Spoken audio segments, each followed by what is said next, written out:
Kayo po ba mga bossing ko ay isa sa mga nakakapansin na parang nagsunod-sunod na ang mga pagsubok na pinagdadaanan nyo sa ngayon? Ako po ay may share sa inyo na mainam na subukan nyo po itong gawin upang sa ganon kung ano man ang mga pagsubok na yan ay kaagad nyo itong masolusyonan. Ito pa mga bossing ko ay galing po sa gripo lamang. Pwede po ito basta malinis po siya, yung tubig po natin mga bossing. Ngayon po mga bossing, kung meron naman kayo ng mga nanggaling na tubig ulan na malinis, na walang mga latak, okay po yun. Kung kayo po ay malapit sa dagat, kailangan malinis din po yung tubig. Or kaya po galing sa ilog, lawa, batis, balon, ayan, pwede po siya. Ngayon pa mga bossing, kung wala ka naman at ikaw dadayo pa sa malayo, mape-pressure ka, mapapagod ka, okay na po ito mga bossing. Kasi kailangan kapag bumagawa tayo ng mga pampaswerte, kalmado po tayo at hindi tayo nape-pressure, hindi kayo naiinis. Ngayon pa mga bossing, kaya mas mainam, tubig gripo na lamang. Ngayon pa mga bossing, ang tubig, bakit natin kailangan ang tubig? Ang tubig ay isa sa mga powerful na humihigop ng mga negatibong enerhiya. Yung mga kamalasan na yan mga bossing. At instead ng mga negatibo ay panay positibo at kayo po ay makakaramdam ng malaking magandang pagbabago na magaganap sa buhay po ninyo.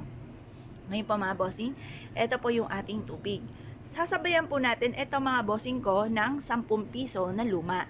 Kasi dalawa yung kulay po nito. Meron po siyang silver na lining. Ang silver ay pantabay ng kamalasan at ang gold naman ay for abundance.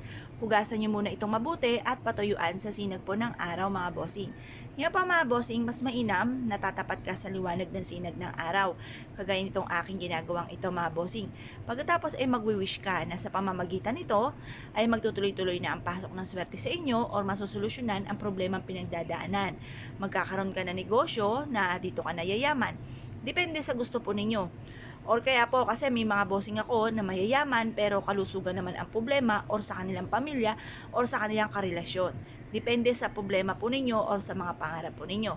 Magkaroon ako ng bahay na malaki na basta sabihin niyo po kung anong gusto po ninyo. Or kaya ay magkaroon ako ng sasakyan, ng mga magagara, yung mga ganon. Or magkaroon ako ng maraming pera, makabayad na ako sa mga pagkakautang at hindi na muli ako mangungutang pa. Mag-wish po kayo ng mula sa inyo pong puso mga bossing team na panalangin. Ngayon po mga bossing, eto po mga bossing ko ang ating pong barya. Ilagay niyo po siya dito at pagkatapos mga bossing, mag-wish po kayo ng mula sa inyo pong puso, team na panalangin. Sabihin nyo na lahat ng gusto po ninyo na walang gamit na sana, direct to the point mga bossing. Ngayon pa mga bossing, sabihin nyo po dito na mula ngayon ay ito'y simula na ng tagumpay ko sa buhay at kailanman ay hindi na ako mamumblema tungkol sa usapin ng pera.